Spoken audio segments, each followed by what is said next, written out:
यदि यहाँ भी कोई ये प्रश्न करे कि सिमटाव क्यों हुआ, तो सिमटाव इसलिए हुआ कि कुदरती शक्तियों का सबका स्वभाव ही है। देखो, पानी सूरज की किरणों के वसीले आता है, जमीन पर पानी बन करके बरसता है और कार्रवाई करता है, और पीछे सूरज की किरणों के वसीले सिमट करके जैसे गैस रूप था उसी तरह से गैस रूप बन जाता है। तो कुदरती शक्तियां जितनी हैं, इन सब का ये स्वभाव है कि अपने उद्गम से उठ करके काम करना दायरे में, और काम करके और वापिस अपने घाट पर सिमट करके आ जाना। तो इसी तरह से चेतनधार का जब सिमटाव हुआ तब पहले 1/4 सिमटी, तो सिमट कर कहाँ गई? यानी पहले शरीर के घाट पर थी, जब उसका सिमटाव हुआ तो सिमट कर कहाँ आई? मन के घाट पर आई, तन से मन के घाट पर आई। जब मन के घाट पर आई तब त्रेता युग लगा और मन से कार्रवाई शुरू की गई। त्रेता युग लगा, मन से कार्रवाई शुरू की गई, क्योंकि अब चेतनधार जो सबको चेतन करने वाली थी वो सतयुग में शरीर के घाट पर थी, शरीर के घाट पर थी। माया उसको जज्ब कर लिए थी, निकल गई थी, माया निकल गई थी। देखो, रोशनी है, ये किसी कदर इससे वो इसमें मतलब कि चेतन किसी कदर रोशनी में ज्यादा है और काले रंग में कम है। तो काला रंग किस कदर रोशनी को खींचता है? काला कपड़ा पहने तो कैसा तपने लग जाता है, बनने लग जाता है काला कपड़ा। तो क्योंकि माया का रंग काला है तो माया चेतन को अपने में खींचती है। तो इसी सबब से सतयुग में शारीरिक शक्ति प्रधान हुई और शरीर के घाट पर चेतन कार्रवाई करता था। जब उसका सिमटाव हुआ तो शरीर से मन के घाट पर आया, और त्रेता में मन से योग साधन कराया गया, जो कि पहले बयान कर दिया गया सुबह। फिर इसी तरह से जब फिर 1/4 सिमटी तो सिमट कर कहाँ आई कि तन और मन दोनों के घाट से सिमट करके प्राणों के घाट पर आई, प्राणों के घाट पर आई और प्राणों से कार्रवाई की गई। द्वापर युग लगा, द्वापर में प्राणायाम योग कराया गया। श्रीमद् भागवत में देखो, प्राणायाम योग कराया जाता था, जो कि अभी हमने बयान किया। और जब वो फिर सिमटी तो जब तीसरी चौथाई सिमटी तो सिमट कर कहाँ आई? अब वो सिमटते सिमटते तन, मन और प्राण से अब वो चेतन जीवात्मा अपने घाट पर आ गई। अब वो कलयुग में अपने घाट पर आ गई, और जो ये घाट थे तन के, मन के और प्राणों के, ये कमजोर पड़ गए, कलयुग में कमजोर पड़ गए। इसीलिए कलयुग में परमार्थ उच्च दर्जे का कमाया जा सकता है। जब ये सदगुरु कबीर साहब ने फरमाया है कि सतयुग तो बंधन करे कई सद संत पुकार, कलयुग सम नहीं आन युग संत धरे अवतार। ये हम बतला चुके हैं सुबह के सत्संग में कि संत नाम किनका है? जो अनादि पुरुष अजन्मा है, सत्य है, निर्मल चैतन्य है, उसी को संत कहते हैं। संत शब्द के मायने क्या होते हैं कि जो अनंत है और शांत है और सारी सृष्टि जिसके अंतर्गत है, सारी सृष्टि जिसके अंतर्गत है और स्वयं अनंत और शांत है, उसका नाम संत है।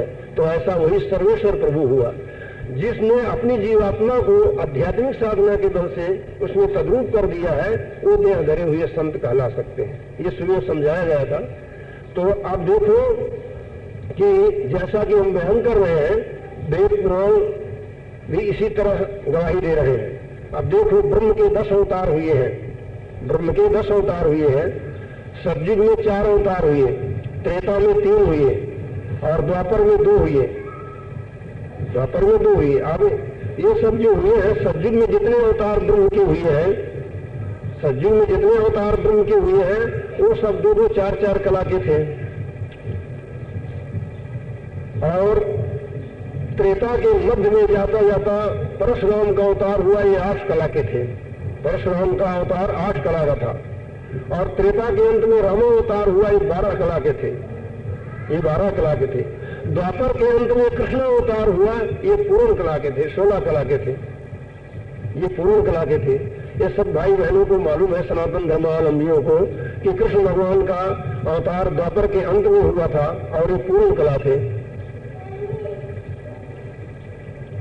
ये पूर्ण कला थे।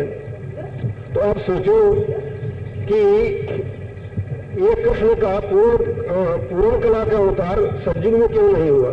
सतयुग में जो मत्स्य, कच्छ, बारह, नरसिंह वगैरह हुए, ये 2-2, 4-4 कला के थे। मत्स्य, कच्छ, बारह, नरसिंह, ये 4 अवतार सतयुग में हुए थे, ये 2-2, 4-4 कला के थे। और फिर त्रेता के शुरू में 52वां अवतार हुआ और मध्य में परशुराम का अवतार हुआ। ये 8 कला के थे परशुराम, और राम 12 कला के थे, और कृष्ण भगवान द्वापर के अंत में हुए, ये 16 कला के थे। तो अब जब कृष्ण की पूर्ण कला, ब्रह्म की जब पूर्ण कला का अवतार हो गया, तब कलयुग में सत्य जो निर्मल चैतन्य पुरुष है उसका अवतार होना लाजमी हुआ। तो उस कलयुग में संत अवतार हुआ, और ये उन्होंने जिस तरह से अवतार कलयुग में उच्च दर्जे के हुए, इसी तरह से उच्च दर्जा मतलब इसीलिए हुआ कि वह चेतन धार तन के घाट से मन के, और मन के घाट से प्राणों के, और प्राणों के घाट से अपने घाट पर आ गई। इसलिए अवतारों की कलाएं भी बढ़ती गई, ये मतलब है। और अब ये आ गया कि सतयुग में तो इस तरह से था, खाद्य पदार्थ और सजावट के सामान, हीरा पन्ना जवाहरात वगैरह, और ये सब बहुत थे। ये सतयुग में ऐसा होता था, सतयुग में ऐसा होता था। और त्रेता में ये सब पदार्थ कुछ कम पड़ गए, क्योंकि माया सीजी, चेतन के चिंताओं से माया सीजी, तो त्रेता में कम पड़ गए। द्वापर में और ज्यादा कम पड़े। अब कलयुग में इनकी बिल्कुल कमी हो गई है, कलयुग में इनकी बिल्कुल कमी पड़ गई है। ये आपका प्रश्न था। अब इसमें और कोई प्रश्न उठा हो तो बताओ। चारों युगों के धर्म है, चारों युगों में होता था। कलयुग की इसीलिए विशेषता है कि चैतन्य धार अपने घाट पर कार्रवाई कर रही है। सतयुग में शरीर के घाट पर थी, और त्रेता में मन के घाट पर थी, और द्वापर में प्राणों के, और कलयुग में ये चेतन धार अपने घाट पर है। जब चेतन धार अपने घाट पर आई तो माया छीजी, माया के छीजने से ही ये सब खाद्य पदार्थों की और सजावट के सामान, हीरा पन्ना जवाहरात वगैरह की कमी हुई, क्योंकि ये सब माइक पदार्थ है, ये सब माइक पदार्थ है, इनकी कमी पड़ी। पहचान नहीं कर सकते, क्यों कि जिन्होंने के काम क्रोध आदि विकारों पर कंट्रोल कर लिया है और अपनी चेतन जीवात्मा को परमात्मा में तद्रूप कर दिया है, उनकी पहचान साधारण आदमी क्या कर सकते हैं। एक लड़का जो स्कूल में पढ़ने गया, वो प्रोफेसर की पहचान क्या करेगा। वो कहे कि हमें बीए या हमें मास्टर मिले तो हम पढ़ें, तो उसके लिए पहचान करना असंभव है। इसीलिए दुनिया के लोगों को सच्चे पूरे गुरु की पहचान करना असंभव है। लेकिन हाँ, इतना संतों ने बतलाया है कि कलयुग का धर्म सुरस शब्द योग है, जो सुरस शब्द का पूरा भेद बतलाते हो, और सत्य पर यानी निर्मल चैतन्य प्रभु की भक्ति का ये युग है। जो इसका उपदेश करते हो उनसे उस शब्द मार्ग का उपदेश लेकर के और कमाई में लग जाना चाहिए। जब इसकी कमाई करोगे तो उनकी पहचान अंतर में खुद देखोगे। क्या नाम, ये जो कलाएं आई ब्रह्म की, तो पहले तो क्या नाम त्रेता में यानी सतयुग में तो चैतन्य धार शरीर के घाट पर थी, इसलिए शरीर को जितनी चैतन्य करने वाली कलाएं थी, जितनी ताकत जरूरत थी उतनी आई। और त्रेता में जब मन के घाट पर आए तो उसमें जितनी पावर उसको जरूरत थी उतनी आई। और जब द्वापर में जब प्राणों के घाट पर चेतन धार आई तो जितनी जरूरत थी उतनी कला उसमें आई। और जब चेतन धार कलयुग में मन के घाट पर आ गई तो अपने घाट पर आई, तो ये सत्य पद से कलाएं आना जरूरी हुआ। मतलब कि जैसे कि एक छोटा सा लट्टू है, 0 लट्टू में अगर 1000 वाट की पावर भर दी जाए तो कैसे कचलेगा वो। एक 5 वाट का लट्टू है, उसमें 1000 वाट की पावर दे देंगे तो फूट जाएगा। तो इसी तरह से जैसी जरूरत थी वैसी ही कलाएं आई। जैसे एक जगह, अब इसीलिए सतयुग में जब तक कराया गया, क्यों कि शरीर से एक प्रवास कमाने का अधिकार था। एक जगह मान लो स्कूल कायम किया गया नए सिरे से, वहां पर प्रोफेसर आकर क्या करेगा। वहां पर लड़कों को काका गागा 12 खड़ी पढ़ाना है, वहां प्रोफेसर की क्या जरूरत है? बस ये मतलब है। चार जीवात्मा, और शब्द से मतलब है चैतन्य मंडल।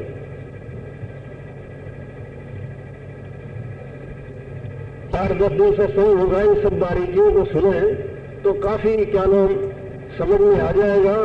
इसके अलावा एकांत में भी अगर किसी भाई बहन को समझना हो तो एकांत में भी इसके बाद हम उससे भी बात टाइम दे सकते हैं, क्योंकि 3 टाइम हम क्या नाम ड्यूटी देते हैं और फिर और भी करना पड़ता है। उससे के बाद क्या नाम हम अलग भी टाइम दे सकते हैं। और ये काम सब भाई बहनों को करना जरूरी है, क्योंकि हम सब जितने हैं सुख चाहते, कोई दुख नहीं चाहता। और सुख तभी मिलेगा कि जबकि वर्तमान समय अनुसार सर्वेश्वर प्रभु की भक्ति सही तरीके से की जाएगी। वरना आप कोई भी काम करो और गलत तरीके से करो तो सिवाय तकलीफ और नुकसान के कुछ फायदा नहीं होगा। इसी तरह इसीलिए इसी प्रकार ये कलयुग का युग है और इसमें कलयुग का जो धर्म है उसके मुताबिक सब निर्णय करके और बारीकियों को समझ करके जब भक्ति की जाएगी तो उसका फल और फायदा आप लोग हाथों हाथ देख सकते हो। क्यों कि संसार में माँ बाप होते हैं, वो अपने बच्चे को किसी तरह से दुख में नहीं देखना चाहते। तो भला सर्वेश्वर प्रभु जिसकी सारी सृष्टि जिसकी संतान है वो जीवों को दुख में क्यों देखना चाहते, लेकिन जीव उसको भूल करके अपनी करतूत से दुख भोग रहा है।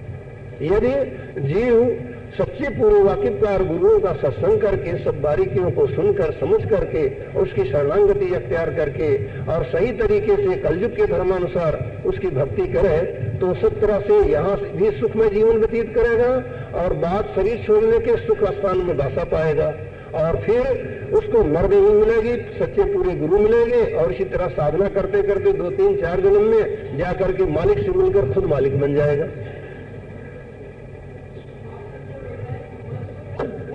ये क्रोध काम लोभ मोह आदि के सब मनोज कहलाते हैं, मन से उत्पन्न होने वाले हैं। जब क्या नाम पेड़ की जड़ काट दिए तो फिर डाली पत्ता कहाँ से हरे रहेंगे। मन जब बस में आ गया तो ये सब ऊपर सब पर कंट्रोल हो जाएगा। ये सब मन से उत्पन्न होने वाले हैं, मूल है, जड़ है। काम की, क्रोध की, रोष की, इनकी सबकी मन जड़ है। लेकिन सत्संग करके, संत महात्मा का सत्संग करके और उसको करते चले तो क्या होगा कि समझौती से मन को, क्रोध को, इन विकारों को, काम को, क्रोध को धीरे धीरे दबा सकते हैं। क्योंकि संतों की वाणी में इनके सब आए हैं, लिखे हुए हैं। जैसे कि एक प्रेम प्रकाश यहाँ इन सत्संगियों ने छपवाया है तो उसमें क्रोध का और क्षमा का संवाद है। मतलब कि ये 5 शत्रु बड़े प्रबल हैं, काम, क्रोध और लोभ और मोह और अहंकार, ये 5 हैं। तो इन 5 को क्या नाम परास्त करने के लिए 5 शुभ गुण भी हैं। वो कौन है? काम को क्रोध करने के लिए, काम को परास्त करने के लिए शील है और क्रोध को परास्त करने के लिए क्षमा है और लोभ को परास्त करने के लिए संतोष है और मोह को परास्त करने के लिए विवेक है और अहंकार को परास्त करने के लिए दीनता है। ये 5 शुभ गुण ही है। लेकिन ये कोई साधु संतों का सत्संग करके ये क्या नाम मन के जब आप समझाओगे, समझाते हुए इनको धीरे धीरे दबाते और आध्यात्मिक साधना से जब करते जाओगे, आध्यात्मिक साधना से जिस कदर आप अपने मन और सोच को ऊपर की तरफ चढ़ाओगे तो घाट बदलता जाएगा। यानी इस घाट पर, यहाँ पर ये मलिन है, काम क्रोध आदि के जो विकार हैं यहाँ मलिन है, ऊपर के घाट पर निर्मल होते गए हैं। इसी तरह से जब अंतर में अभ्यास करके बहुत ऊंचे घाट पर पहुंच जाओगे तो वहां इनका नाम निशान भी नहीं है। वहां आप परम शांति को और परम आनंद को प्राप्त होगे और मालिक का दर्शन करके खुद मालिक बन जाओगे। ये आध्यात्मिक साधना से होता है। लेकिन पहले सत्संग करके, साधु संतों का सत्संग करके मन की समझौती से इन्हें दबाना पड़ता है, इनको रोकना पड़ता है। जैसा कि संतों की वाणी में लिखा है, अब क्षमा और क्रोध का संवाद है प्रेम प्रकाश में बतलाया। युगों युगों में तो जैसे सांख योग, मुद्रा योग और प्राणायाम योग था, कलयुग में सूरज शब्द योग है। सूरज शब्द योग है। अब सूरज शब्द योग को पहले ये बारीकी हम बयान कर रहे हैं, आप सब भाई बहन उनको सुन समझ लेंगे। फिर सूरज शब्द की जो विधि है वो एकांत में दीक्षा के समय समझाई जाती है, वो भरे आम में जाहिर करने की नहीं। जैसा अभी हमने कहा ना कि व्यास जी ने सत्यनारायण की कथा को गुप्त रीति से लिखा, खुला क्यों नहीं लिखा? तो खुला इसलिए नहीं लिखा कि उसको पढ़कर कोई कर लेता तो माइक शक्तियां उसका नाश कर देती, दीन और दुनिया दोनों नष्ट कर देती। इसीलिए ये खुले आम में साधना की बात बयान नहीं की जाती। वो जो ख्वाहिशतगीर है, प्रेमी भक्त है, उनको एकांत में दीक्षा के समय समझाई जाती है और वो आध्यात्मिक तरीका बतलाना यही दीक्षा है। वरना ये जो क्या नाम कंठी माला जो है ये तो ठीक है, व्यवहारिक चाल चलती है।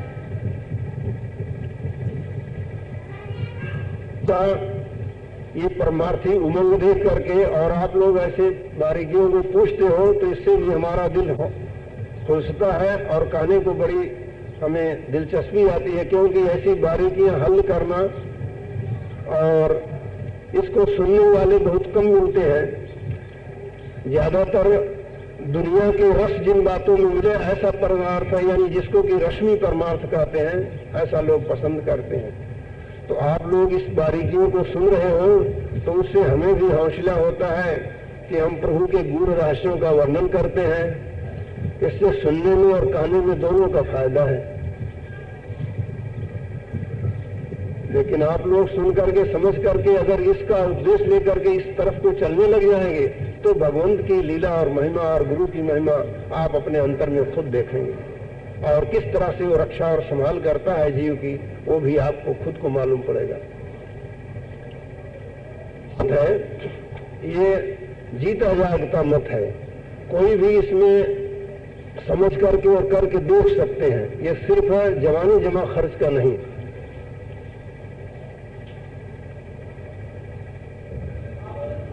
कि वो गलत अर्थ है, वो गलत अर्थ है। गोपिकाएं जो थी वो ये कृष्ण भगवान के प्रति ऐसा कहना, ये इल्जाम लगाना है। कृष्ण एक महापुरुष थे, वो कभी विषयों के बस नहीं हुए, वो पारब्रह्म परमात्मा के अवतार थे। गोया पारब्रह्म परमात्मा ही कृष्ण के रूप में आया था। अभी बतलाया ना कि पूर्ण कला के अवतार थे, ब्रह्म की पूर्ण कला के अवतार थे। तो ब्रह्म ही खुदा गोया कृष्ण के रूप में आया था। तो जो उसमें बातें लिखी हैं वो अनुभवगम्य है। उसका गलत अर्थ पंडितों ने करके और दुनिया को समझा दिया, और लोग सब उसके कहने लगे कि कृष्ण तो गोपिकाओं की साड़ियां लेकर के पेड़ पर चढ़ गए। यानी हमने समझाया था सुबह, आप शायद दूर रहने के कारण सुने नहीं हैं? देरी से आए थे। यानी ये अनुभवगम्य बात है, ये अनुभवगम्य बात है। इसको हमने सुबह इसका विश्लेषण कर दिए थे, समझा दिए थे। तो फिर अब टाइम हो गया, फिर कभी समझा दिया जाएगा। तो अनुभवगम्य बातें पुराणों में लिखी है, आध्यात्मिक की बातें, जो कि मन बुद्धि से वाणी से परे की बातें हैं, उसको लेखबद्ध किया है। तो लेखबद्ध करने में प्रसंग बनाना पड़ता है, रूपक बनता है। तो अब लोग विद्वान लोग उस रूपक को लेकर के चल पड़े और उसकी अरूपता की तरफ, आध्यात्मिकता की तरफ ध्यान नहीं दिए। इसलिए इन महापुरुषों पर इल्जाम लगने लगा। विधर्मियों ने मौका पा करके इसकी मजाक और खिल्ली उड़ाने लग गए।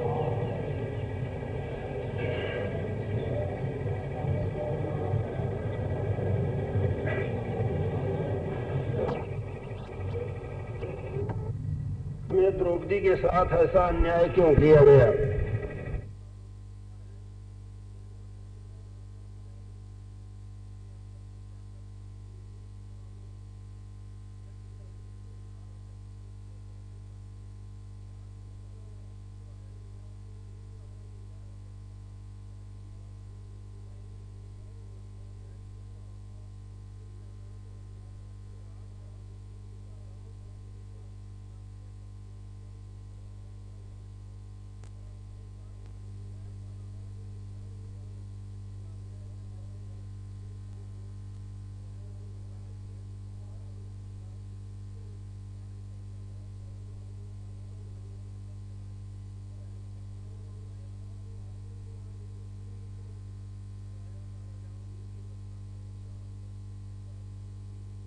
हाँ, इस कलयुग में सर्वेश्वर प्रभु ने दया करके ऐसा अधिकार जीवों को बख्शा है कि उसकी साधना करके सब भाई बहन इन विकारों से पूर्ण छुटकारा पा सकते हैं। अब जैसा कि सवेरे आया था प्रवचन में कि इन विकारों ने बड़े बड़े ऋषि मुनियों को डिगा दिया, और ये समझाया गया था कि सतयुग, त्रेता, द्वापर तीनों युगों में कैसी कैसी कठिन साधनाएं और तपस्याएं वगैरह लोगों ने किया, लेकिन मन पर कंट्रोल नहीं कर पाए। मन जो है सब विकारों का मूल है। मन से ही काम, क्रोध, लोभ, मोह, अहंकार आदि विकार पैदा होते हैं। तो इस पर कंट्रोल नहीं किया जा सका 3 युगों में। क्यों नहीं किया जा सका? कि इन तीनों युगों में जो आध्यात्मिक साधना थी वो मन के अंदर की थी, मन के अंतर्गत थी, मन उसके ऊपर हावी था। इसलिए उस साधनाओं से जो ताकत उनको मिली वो मन के अंदर रही, इसलिए मन पर वो विजय नहीं प्राप्त कर सके। और जब मन पर विजय प्राप्त नहीं हुई तो विकारों पर भी विजय प्राप्त नहीं हो सकी।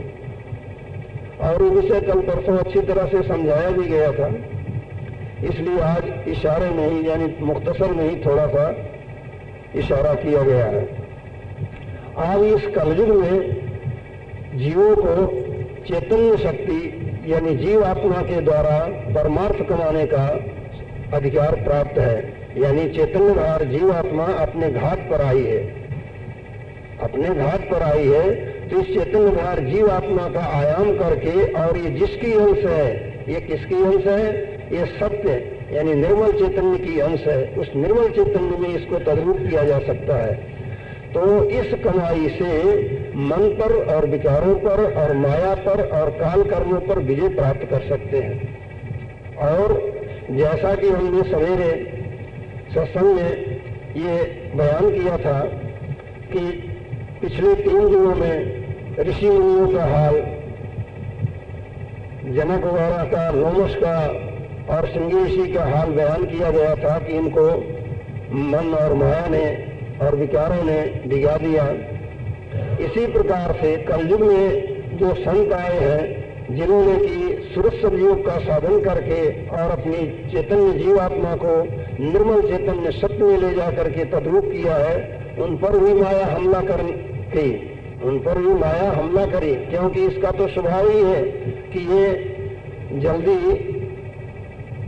किसी के बस में नहीं आती, ये अपनी ताकत को आजमाती है हर एक पर। और जब वो इसके जिस पर विजय प्राप्त कर ली तब उसको अपना बना करके छोड़ देती है, अपना गुलाम बना करके, और उसको ये बतला देती है कि तुम हमारी हुकूमत में हो, मैं तुम्हारी हुकूमत में नहीं आई हूं। और जब वो हार जाती है तो फिर उसकी हुक्म में से चलना पड़ता है। पिछले युगों के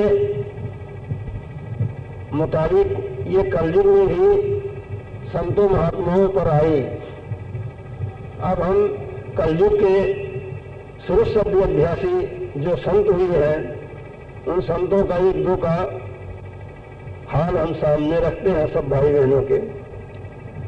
पहले कबीर साहब का वर्णन करते हैं कि कबीर साहब को माया छलने के लिए आई। पहली बार तो आई एक रईस औरत बन करके आई और बोली कि पिछले जमाने में कुछ ऐसा था कि शादी विवाह में कुछ गरी ही काम में लाया करते थे, जो हाथ से गरी बुनी जाती थी उसको भी काम में लाया करते थे। तो आई और बोली कि हमको एक थोड़ी से 4-5 गज गरी की जरूरत है। गरी समझे जो हाथ से बुनते हैं, उसको उधर यूपी में गरी कहा करते हैं। तो कबीर साहब हाथ से बुना करते थे, तो उनके पास आई और बोली कि हमको 4-5 गज गरी चाहिए। कबीर साहब ने कहा कि हम तो एक दूसरा शख्स आया था, वो मांग गया है, उसको देने के लिए वादा कर दिए हैं, तो जो तैयार होगी तो उसको दी जाएगी, उसके बाद तुमको दे सकते हैं। उसने कहा कि नहीं, हमें बहुत सख्त जरूरत है, इसलिए हमें पहले दे दो।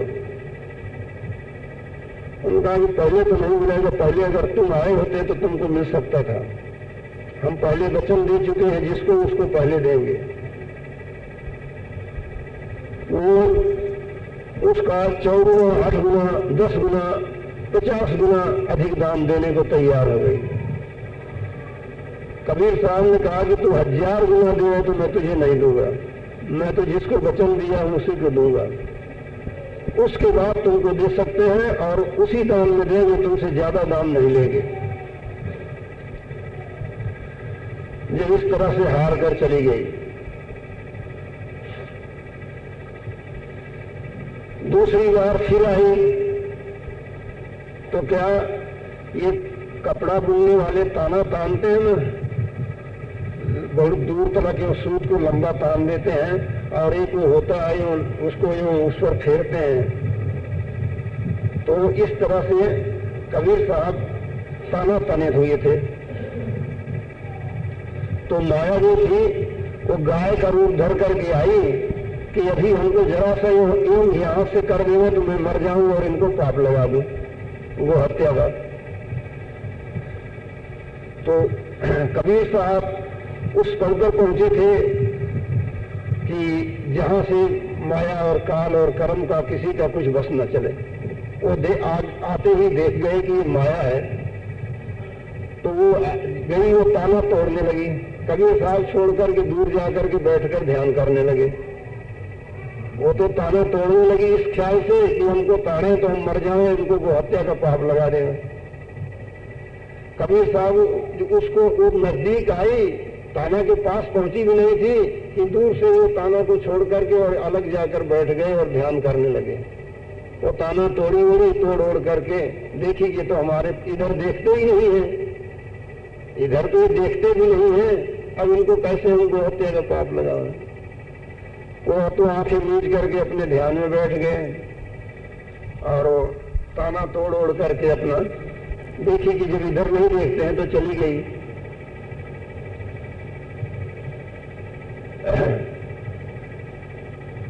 इस तरह से तीसरी बार फिर आई, फिर आकर के एक दिन उस कबाई की कबीर साहब कुछ कपड़ा लेकर के बाजार जा रहे थे। बाजार जा रहे थे तो बहुत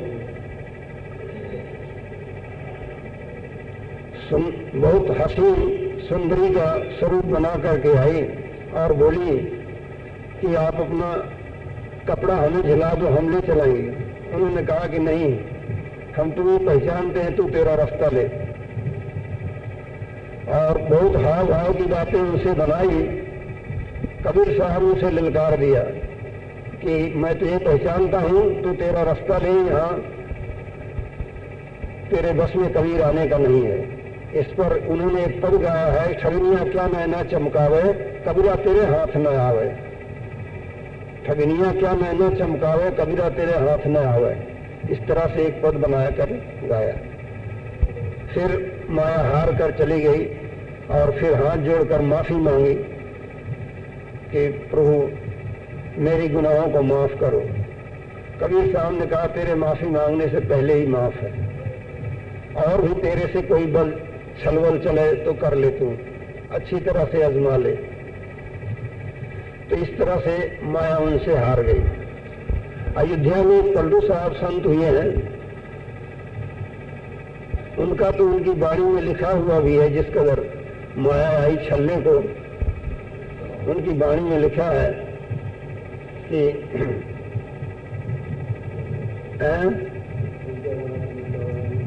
हाँ, पलटू साहब ने कहा है अयोध्या के वो थे, वो दाहिया थे, जब माया उनके पास आई तब उन्होंने कहा कि तू क्या माया मुंह नचावे, मैं हूं बड़ा नचनिया, यहाँ बाणी के तोड़ न लागे, मैं हूं पलटू बनिया।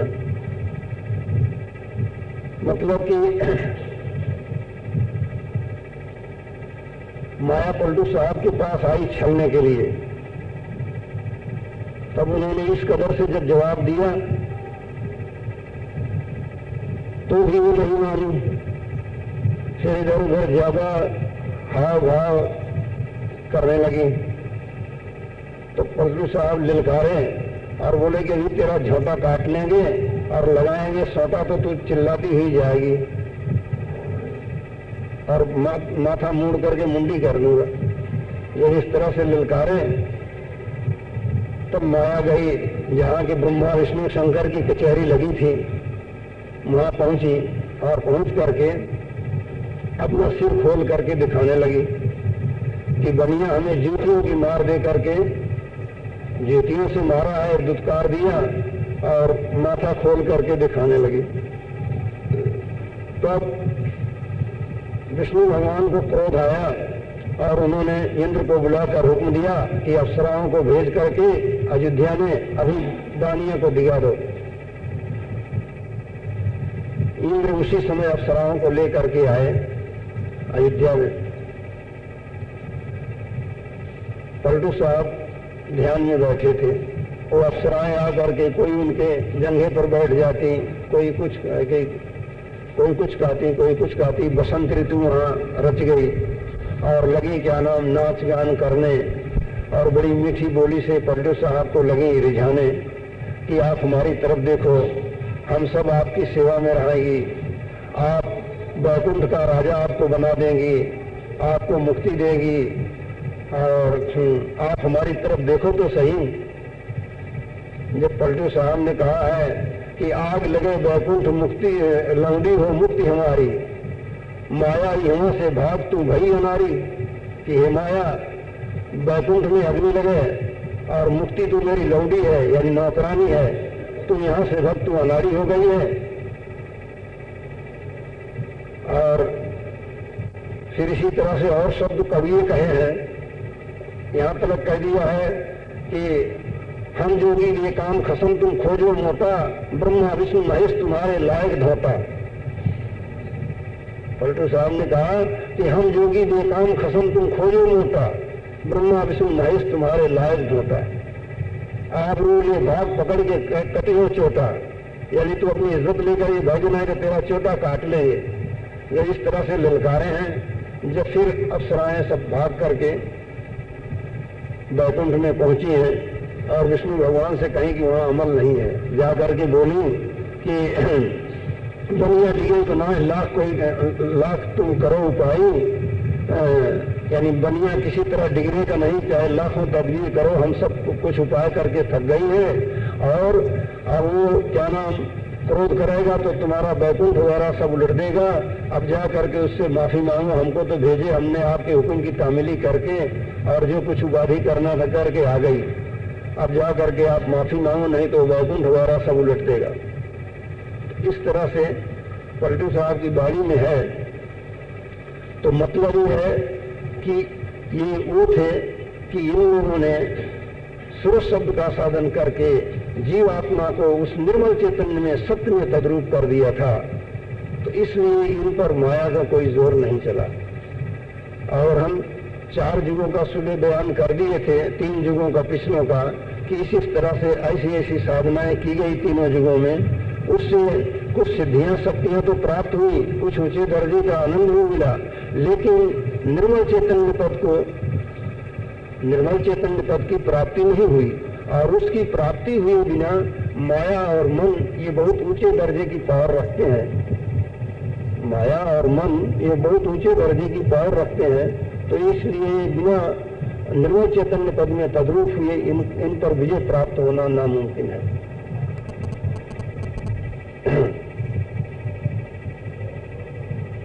यानी ये जो संत हुए हैं, ये सुबह बतलाया गया था कि ये संत सत्य के ही अवतार थे। जैसा कि ब्रह्म के 10 अवतार हुए, द्वापर के अंत में कृष्ण अवतार हुआ जो कि पूर्ण कला का अवतार था। तो जब ब्रह्म की पूर्ण कला का अवतार हो गया द्वापर के अंत में, तब कलयुग में सत्य का अवतार होना स्वाभाविक होता है। तो ये संत जो थे ये उसी सत्य के अवतार थे, इसलिए यहाँ माया का जोर नहीं चला।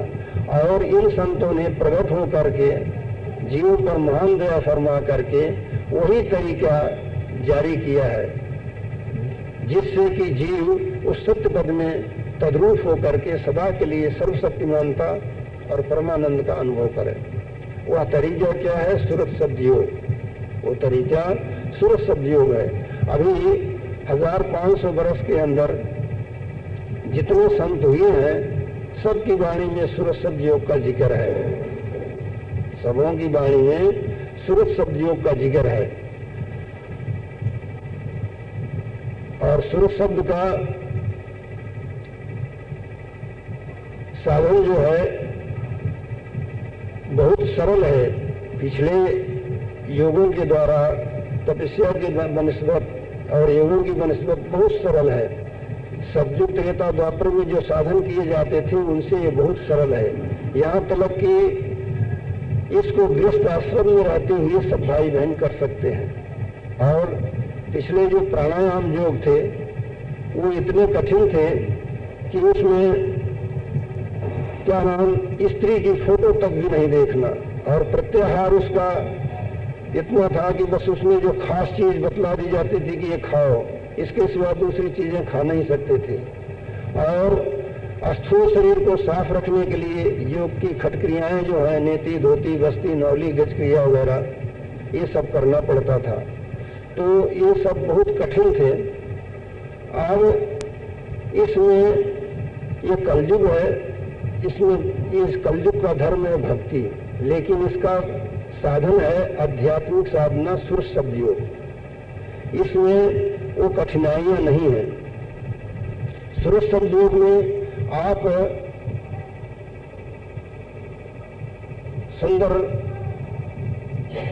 मसनंद लगा करके मखमल की गद्दी पर बैठ करके कर सकते हो, लेकिन नींद नहीं लेना चाहिए, नींद नहीं आनी चाहिए। और इसमें प्रेम होना चाहिए, प्रेम की मुख्यता है, क्योंकि मालिक प्रेम है, मालिक प्रेम स्वरूप है, बल्कि प्रेम ही मालिक है, प्रेम ही मालिक है।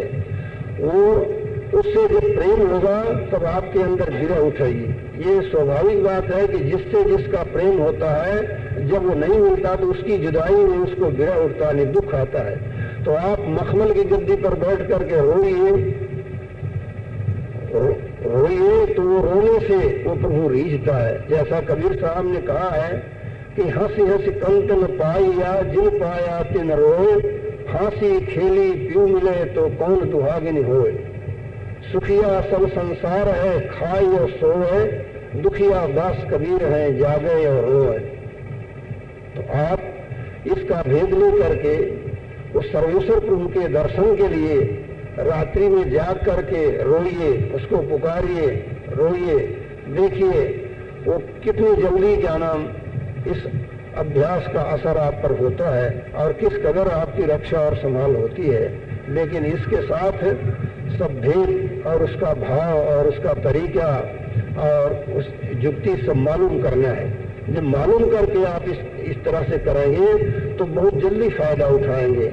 वरना बिना मालूम किए हुए आप अगर इस कार्रवाई को शुरू करें कि किसी भी नाम से हम उसको पुकारें, किसी भी नाम से पुकारें, तो वो तो ठीक है, लेकिन सही नाम के पुकारे बिना वो जल्दी नहीं सुनता। और वो नाम सही नाम गुरु से मिलेगा।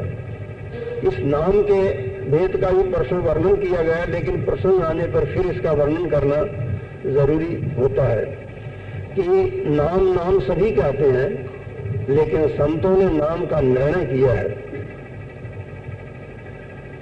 वेदों पुराणों में भी नाम की महिमा की गई है, परंतु जिस नाम की महिमा वेदों में, पुराणों में और संतों महात्माओं ने किया है, उस नाम से भाई बहन बेखबर है। जैसा कि पलटू साहब ने कहा है कि नाम नाम सब कोई कहे, नाम न जाने कोई, नाम न जाने कोई, नाम की गति है न्यारी, उसी सकस को मिले जिन्होंने आशा मारी। कबीर साहब कहते हैं कि राम राम सब कोई कहे, नाम न चीन्हे कोई, नाम चीन सतगुरु मिले, नाम कहावे सोए। कोटि नाम संसार में तासे मुक्ति न होए, आज नाम जो गुप्त जप बूझे बिरला कोई। तो नाम का, सही नाम का मालूम होना जरूरी है। तुलसीदास जी रामायण में लिखते हैं कि निर्गुण तेज भांति बड़, नाम प्रभाव अपार, कहूं नाम बड़ राम ते निज विचार अनुसार। यानी निर्गुण ब्रह्म से और राम से, दोनों से नाम की महिमा अपार है, मैं अपने निज विचार अनुसार कह रहा हूं। ये तुलसीदास जी रामायण में लिखते हैं। और भी कहते हैं कि ब्रह्म राम ते नाम बड़, बरदायक बरदान सत्य कोटि प्रभु चरितमा ली महेश जी जान। और यहाँ तक कह दिए कि कह लगी कहो नाम प्रभु ताई राम न सकई नाम गुण गाई। तो नाम वो और है, यानी नाम दो प्रकार का होता है, एक वर्णात्मक और दूसरा ध्वन्यात्मक। वर्णात्मक नाम वो होता है जो लिखने पढ़ने में आता है, जबान से बोलने में आता है, उसे वर्णात्मक कहते हैं। और ध्वन्यात्मक वो है जो कि चैतन्य के साथ स्वयं गुंजार रहा है, वो चैतन्य ही है, वो लिखने पढ़ने में नहीं आता, जबान से बोलने में नहीं आता, और न उसका सुमिरन जबान से किया जा सकता है, न मन से उसे याद कर सकते हैं। उसी को संतों ने शब्द कहा है।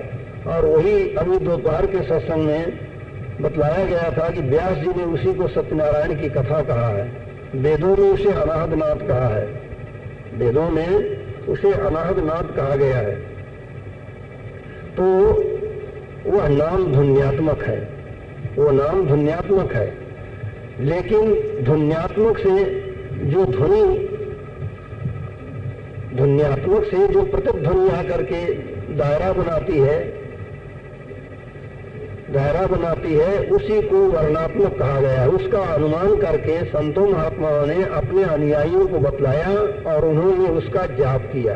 जाप करके उन्होंने उस ध्वन्यात्मक को पकड़ा, यानी यह वर्णात्मक सिर्फ मन और जीवात्मा यानी सूरत की सफाई के लिए है। वर्णात्मक से मन और सूरत की सफाई होती है, और ध्वन्यात्मक से मन और सूरत की चढ़ाई आसमान के ऊपर होती है। तो वर्णात्मक सफाई के लिए है, लेकिन वर्णात्मक होना चाहिए असली, सही वर्णात्मक होना चाहिए। वर्णात्मक में भी दो किस्में हैं, जैसे नाम की दो किस्म हुई, वर्णात्मक और ध्वन्यात्मक।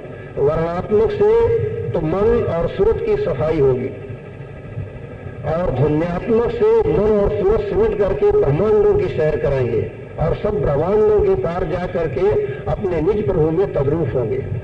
वो ध्वन्यात्मक है। अब वर्णात्मक की भी इसी तरह दो किस्म है।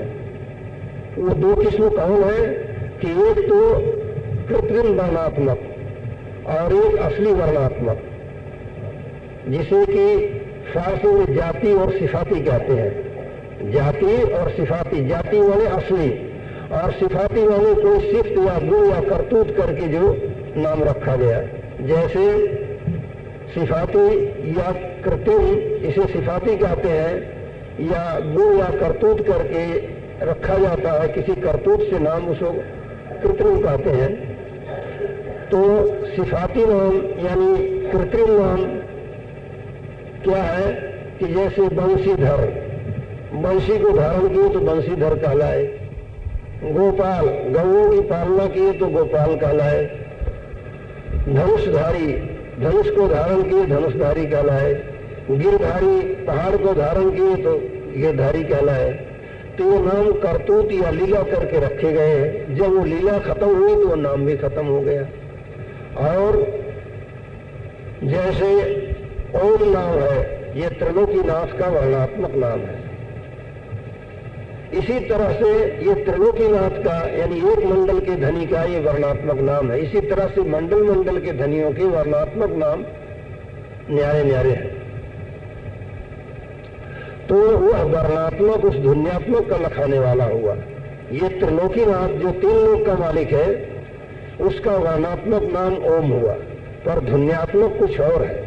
जब ध्वन्यात्मक के भेदी मिलेंगे और आप उस ध्वनि को, ध्वनि का भेद लेकर के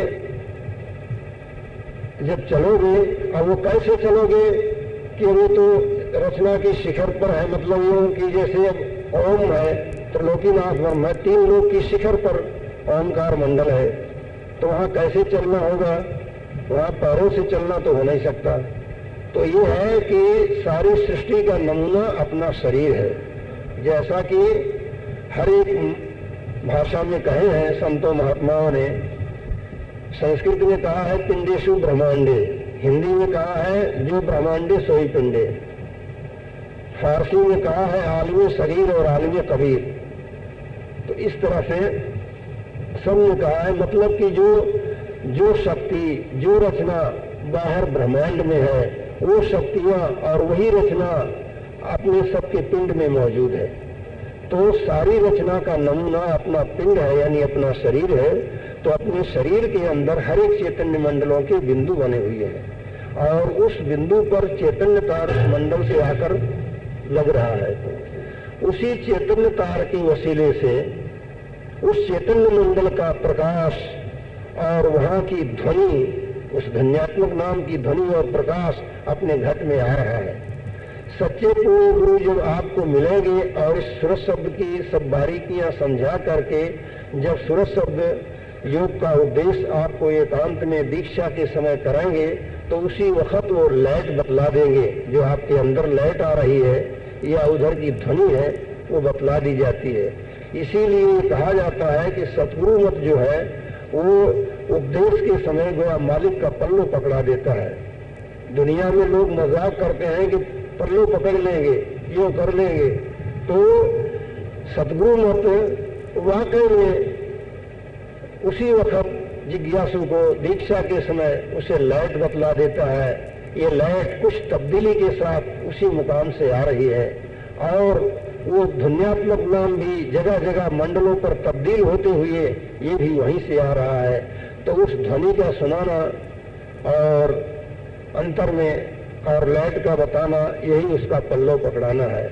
यही दीक्षा सतगुरु मत में या संत मत में उपदेश के समय एकांत में जिज्ञासु को समझाई जाती है। लेकिन पहले सब बारीकियां समझना जरूर है। जब तक की बारीकियां समझ में नहीं आएगी तब तक ये उपदेश नहीं दिया जाता, क्योंकि उपदेश के सुनने से बारीकियां नहीं समझाए तो उपदेश सुन लिया और फिर क्या नाम संसार में रत हुआ, तो फिर क्या होता है कि वो अपना नुकसान उठा लेता है। इसलिए पहले बारीकियां समझना जरूर है। जैसे दुनिया में ही आप कोई काम या धंधा करते हो तो उसका पहले नफा नुकसान, उसमें जितना खर्चा लगेगा, कितना मुनाफा होगा, सब पहले उसका एस्टिमेट बना लेते हो, यानी उसका सब ब्यौरा उसका सब बना लेते हो, सारी ब्यौरे की लिस्ट बना लेते हो, फिर उस काम को शुरू करते हो। तो इसी तरह से परमार्थ में बहुत बारीकियां हैं। उन सब बारीकियों को कुछ दिन, थोड़े दिन सत्संग करके समझ लेने से फिर सूरज शब्द का उपदेश लेकर के और उसका फायदा अपनी आंख से जीते जी देख सकते हैं। तो नाम के ये भेद है, यानी वर्णात्मक से सफाई होती है, वर्णात्मक से सफाई होती है मन और सूरत की, जो कि विषय भोगों में फंस करके और अच्छे बुरे कर्मों को करके ये मलिन हो रहे हैं। इसकी मलिनता दूर होती है तब अंतर में ये साधन बनता है सूरत शब्द का। जब मन और सूरत में सफाई होगी तब मन और सूरत दोनों सिमट करके अंतर उस ध्वन्यात्मक को सुनेंगे। जब तक सफाई नहीं होगी तब तक ये दुनिया के ख्याल इनके अंदर उठते रहेंगे और उसको नहीं सुन सकेंगे। इसलिए सफाई के लिए वर्णात्मक है, लेकिन वर्णात्मक होना चाहिए असली, जो कि उस मंडल का है। और जैसे कि हमने बतलाया कि वो 3 लोक के शिखर पर है और इसके परे ये ब्रह्म का वर्णात्मक नाम है और इसके परे पार ब्रह्म का वर्णात्मक नाम और है और सत्यपद का वर्णात्मक नाम और है। तो ये वर्णात्मक नाम जो है, अब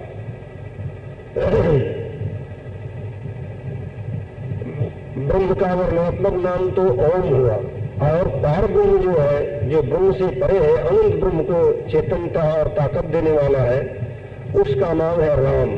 ये वर्णात्मक नाम है उसका असली।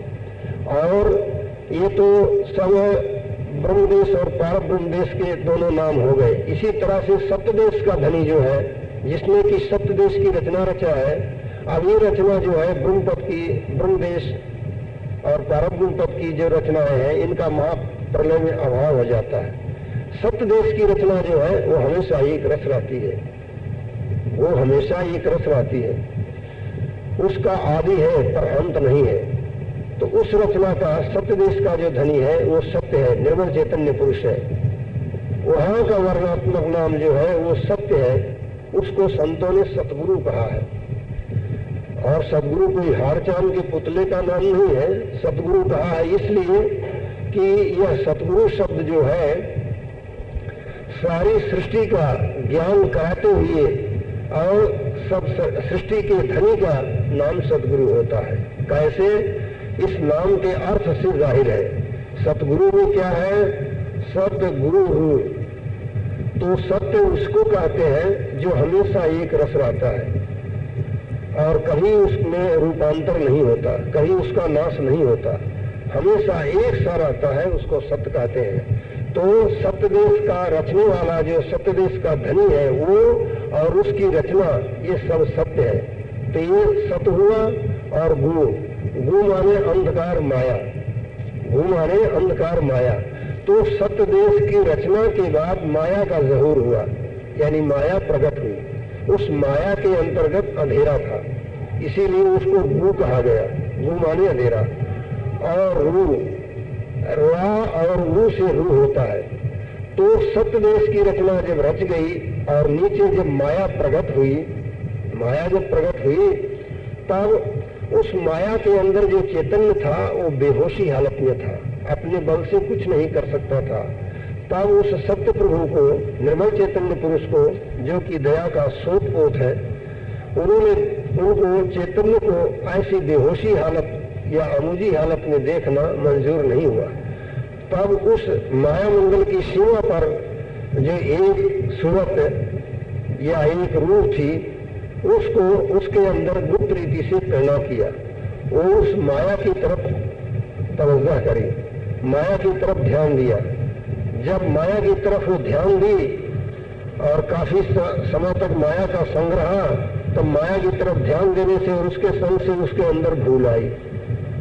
भूल आई, क्या भूल आई? वो अपने आप को और अपने स्वामी को भूल गई। उसने समझा वो आपने को ही भूल से सत्य मानने लगी कि मैं ही सत्य हूँ, चैतन्य हूँ, आनंद स्वरूप हूँ। ऐसा समझ करके वो माया की तरफ मुतवज्जा हुई, यानी माया की तरफ ध्यान दे करके उधर उतरी। जब वो चैतन्य धार वो सुरत की उस माया मंडल में उतरी तब रू, यानी रा से रा और रू से रू हुआ।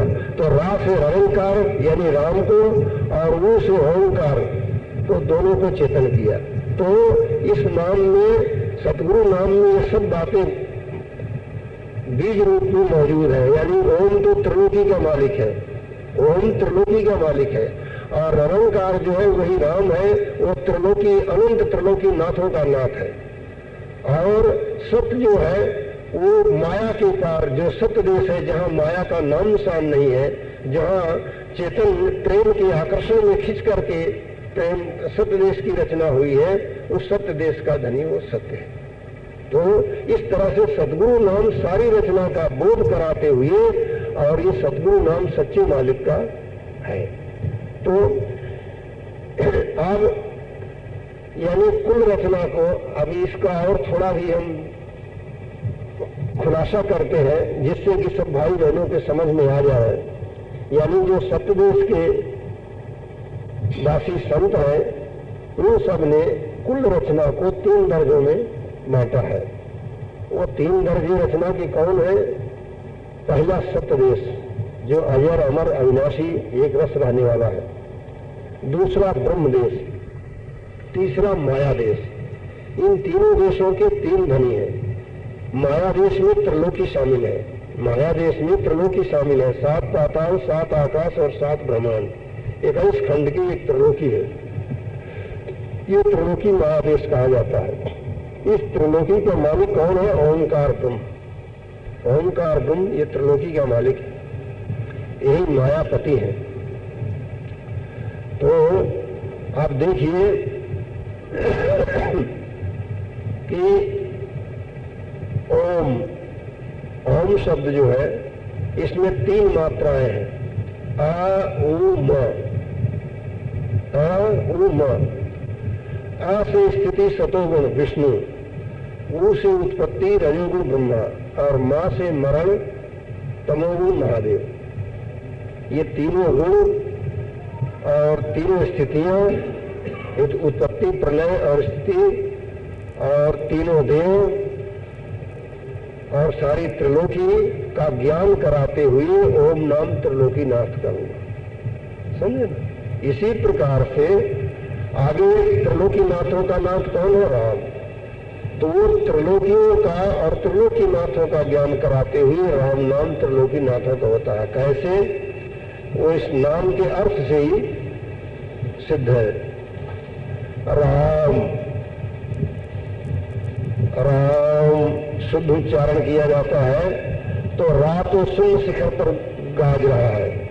रा शब्द शून्य शिखर पर गाजता है और रा से जब पहले रा उच्चारण होता है, पीछे सान्नासिक यानी अर्धमात्रा बनती है। रा अर्धमात्रा बनी। वो अर्धमात्रा जो है वो उस रवंकार पद से यानी शून्य शिखर से उतरी और उतर करके नीचे आकर के माया से मिल करके अनंत रूप धारण करती है। यानी सान्नासिक के बाद मकार आता है तो ही मकार माया है। मकार माया है। माया से मिलकर के वो अर्धमात्रा रवंकार से जो जाहिर हुई, अर्धमात्रा माया से मिलकर के अनंत रूप धारण करी, तो यही अनंत अहंकार हुई। तो अब इसमें राम में ओम आ गया। राम, राम यानी अब वो आकर के वही ओम हुआ, तो ओम के ओंकार के सहित राम नाम है। जैसे शुद्ध उच्चारण किए तो राम, राम में ओम आ जाता है। शुद्ध उच्चारण करने से राम में ओम आ जाता है। तो ओंकार और ओंकार त्रिलोकीनाथ है। त्रिलोकी और ओंकार के सहित राम नाम हो गया। इनका सबका ज्ञान कराते हुए राम नाम त्रिलोकीनाथों का, त्रिलोकीनाथों के नाथ का राम नाम हुआ। तो अब ये तो ब्रह्मदेश और पारब्रह्म देश के ये धनियों का नाम हुआ, माया देश और ब्रह्म देश के धनी का ये नाम हुआ। इसी तरह से सत्यदेश के धनी का सतगुरु है। तो जैसा हमने पहले समझाया, सतगुरु यानी सत्यदेश तलक तो सब सत्य है। उसके नीचे अंधकार जो माया थी, उस अंधकार माया में जब स्रोत उतरी तो गु यानी अंधकार माया को झटक कर नीचे गिराई और रा और रू से रा और रू से रू हुआ। तो रा से रंकार को प्रकाशित किया, रंकार का मंडल बना और रंकार का मंडल बंद करके फिर वो धारा स्रोत की नीचे उतरी तो अर्धमात्रा होकर के उतरी, वो मकार माया से मिलकर के अनंत ओंकार का रूप धारण करी। यही ओंकार हुए। तो इसमें सतगुरु में रंकार और ओंकार यानी राम और ओम दोनों आ गए और ओम में सब त्रिलोकी मौजूद है। अकार उकार मकार मात्राएं तीनों और तीनों गुण तीनों स्थितियां ओम में मौजूद है। तो इस तरह से सदगुरु नाम सारी सृष्टि का ज्ञान कराते हुए सब सृष्टि के धनी का नाम सतगुरु हुआ। समझे ना? तो इस तरह से सतगुरु, राम, ओम ये तीनों देशों के तीनों धनियों के वर्णात्मक नाम है। ध्वन्यात्मक और है यह वर्णात्मक।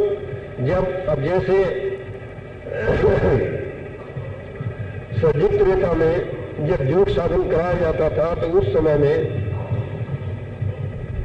पिछले युगों में सज्जुक्त रेता द्वापर में ज्यादातर ओम नाम का प्रचार था और इसी नाम को लेकर तपस्या करना या योग साधन करना इस वर्णात्मक नाम को लेकर के करते थे और उसी की वहां की ध्वनि को पकड़ करके उस नाम का जाकर के नामी से मिल करके उसमें तद्रूप होते थे।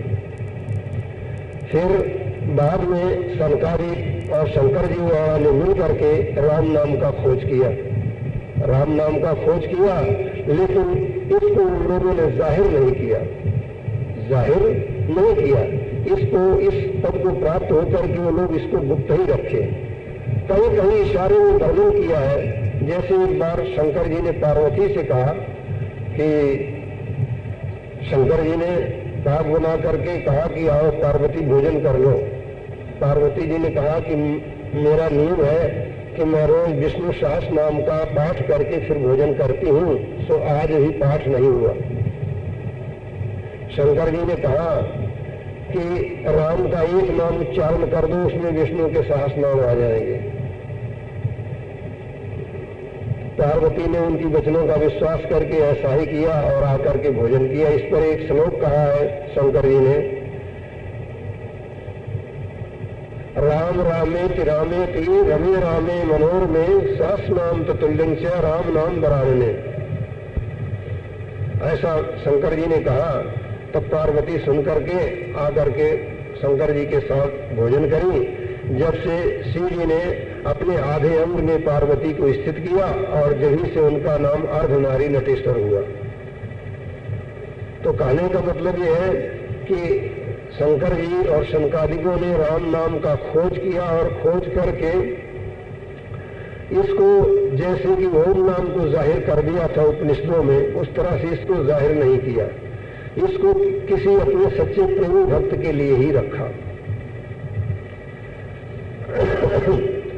आगे जब कलयुग का पूर्व साम्राज्य हुआ तब सुरत जिस उनकी अंश है, यानी सत्य की अंश से सुरत यानी जीवात्मा है, तो इसके अंश ही सत्य पुरुष सद्गुरु प्रकट हुए संत रूप धर करके, और उन्होंने सत्य पद का खोज और पता दिया और सुर शब्द का तरीका जारी फरमाया कि इसकी साधना करके तुम मन को पूर्ण रीति से बस में कर लोगे और विकारों पर विजय प्राप्त करके और अपने निज पद में यानी सत्य पद में तद्रूप होकर के सदा के लिए सर्वशक्तिमानता और परमानंद का अनुभव करोगे। इस तरह से उपदेश किया। तो अब कलयुग है, इसमें सुर शब्द योग का साधन सब भाई बहन कर सकते हैं। और इसके लिए सुर शब्द के लिए ये नहीं है कि घर द्वार छोड़ने पर गृहस्थ में भी अच्छी तरह से इसको कर सकते हैं, क्योंकि पहले ही एकदम स्कूल में जाते ही लड़का मैट्रिक या एमए बीए नहीं कर लेता, पढ़ते पढ़ते आगे चलता। इसीलिए पहले गृहस्थ में रहते हुए इसका साधन शुरू करना चाहिए। लेकिन इसमें दो बातों का त्याग पहले करना पड़ता है जब इसका उपदेश मिलता है। वो दो बातें क्या है कि सब प्रकार के मांसाहार का त्याग और सब प्रकार की नशीली चीजों का त्याग करके फिर इसका उपदेश लेकर के हर एक भाई बहन इसको कर सकते हैं। जैसे ये नाम भेद बतलाया गया, इसी तरह से धुन्यात्मक का भी भेद सब समझाया जाता है, लेकिन धुन्यात्मक का भेद ज्यादातर दीक्षा के समय में समझाया जाता है। तो इस युग का यही धर्म भी है। अभी 1500 वर्ष के अंदर जितने संत हुए हैं, जैसे कबीर साहब, दादू साहब, नानक साहब, पलटू साहब, जगजीवन साहब, तुलसीदास जी, सूरदास जी, मीराबाई, संतदास जी महाराज, रामचरण महाराज और रामदास जी महाराज, दयाल जी महाराज वगैरह जितने संत हुए हैं, सबकी वाणी में सुर शब्द है। किसी संत की वाणी उठा करके आप देखिए तो सब में सुर शब्द है। लेकिन अफसोस है कि न मालूम क्या मसला से सभी भाई बहन सुर शब्द से नावाकिफ है, सूरत शब्द से नावाकिफ है। सबब इसका ये है कि लोग ज्यादातर पिछले ग्रंथों पर को ज्यादा महत्व देते हैं जो कि संस्कृत में है, और पंडितों के द्वारा उन्हीं को सुनते हैं और खुद भी पढ़े तो उन्हीं को पढ़े और उसी में जो कुछ समझे बूझे उसी के मुताबिक टेक बांध करके कार्रवाइयां करते हैं। इसलिए फायदा नहीं होता, क्योंकि संस्कृत के जो पिछले जमाने के ग्रंथ हैं वो जिस समय में बनाए गए उस समय के लिए लाभदायक थे। जो ग्रंथ सतयुग में बना उसमें उसी समय की बात लिखी। सतयुग के ग्रंथों में जप और तप की बातें लिखी और यज्ञादिक कर्मों की बात। त्रेता में के ग्रंथों में आध्यात्मिक कर्म और मुद्रा योग वगैरह की बातें लिखी और द्वापर के ग्रंथों में सांख्य योग और प्राणायाम योग की बातें लिखी।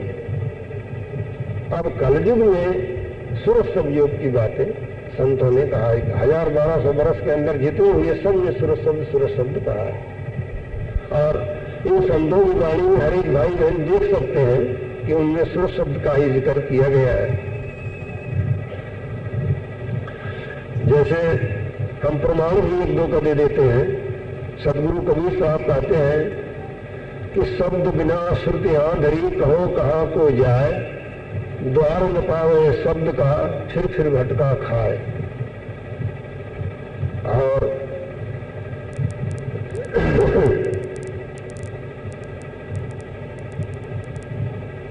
ये संत दास जी महाराज कहते हैं कि सतगुरु मेल मिलाइया सुरत शब्द का संग, छूटत नाही संत दास लगा करारी रंग।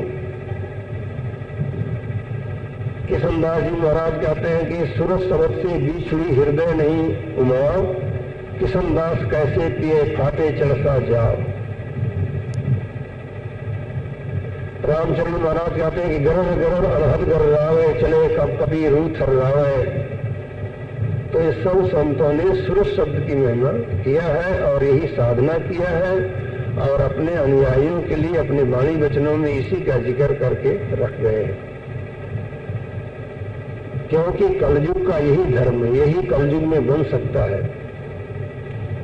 और ये इतनी सरल है कि 10 साल के लड़के से लेकर 80 साल के बुढ़े तक कर सकते हैं। लेकिन इसमें प्रेम की मुख्यता है।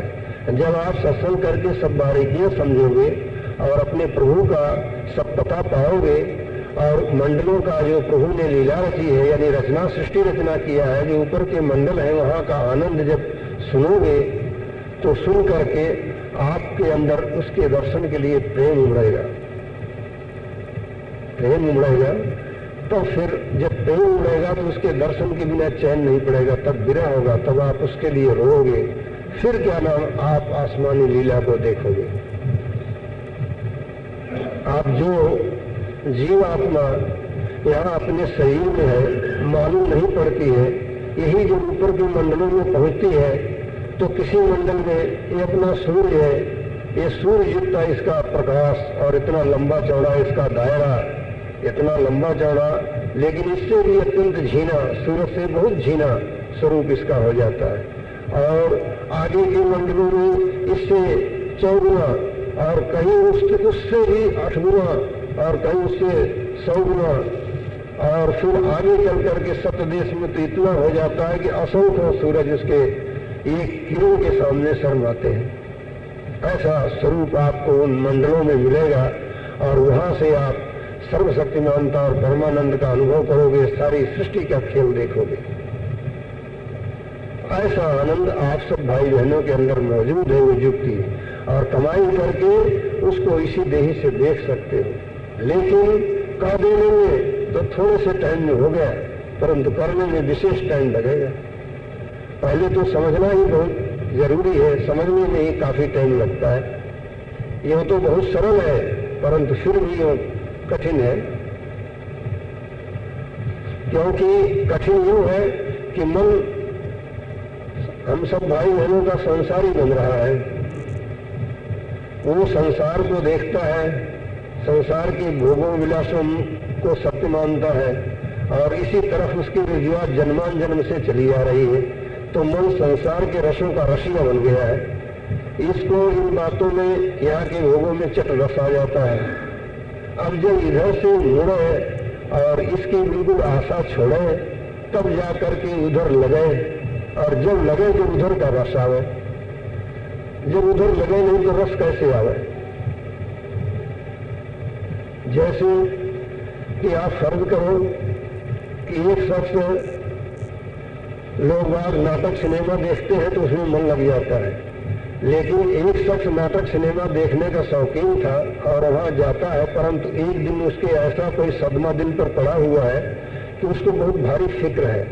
उसी फिक्र में वो नाटक सिनेमा देखने गया, पर उस दिन उसको नाटक या सिनेमा का कोई भी स्वाद नहीं आता। उसके दिल में वही फिक्र बार बार धक्का लगाती रहती है। तो इसी तरह ही हाल सब जीवों का है कि आपके अंतर में सच्चा सिनेमा, सच्चा नाटक है, लेकिन आपका मन जो है संसार में लगा हुआ है, वो इधर की तरफ दौड़ता है, तो अंतर का सिनेमा कैसे